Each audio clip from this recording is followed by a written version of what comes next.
Naalala ko lang yung isang kwento ng isang manlalaro ng marathon. Marami silang tumatakbo sa field. Pero itong isang taong ito ay nabalian. Natapilok siya, mga kapatid. Talagang naranasan niya yung sakit ng kanyang mga paa. Pero alam niyo kung anong ginawa niya?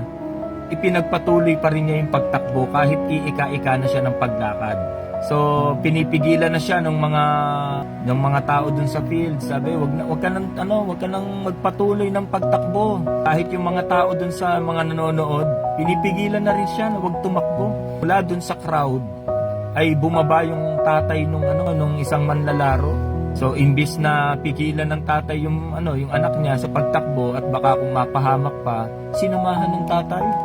Dalawa silang tumatakbo sa field. Nung time na malapit na sa finish line, alam niyo kung anong ginawa ng tatay?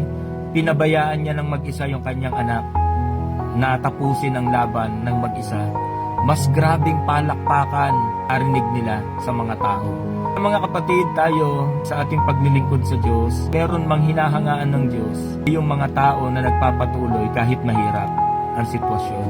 Kesa yung mga sumusuko. Pag may pagsubok, umaayaw na. Hindi ganun. Meron man dapat hangaan ay yung mga tao talaga na kahit mahirap ay nagpapatuloy.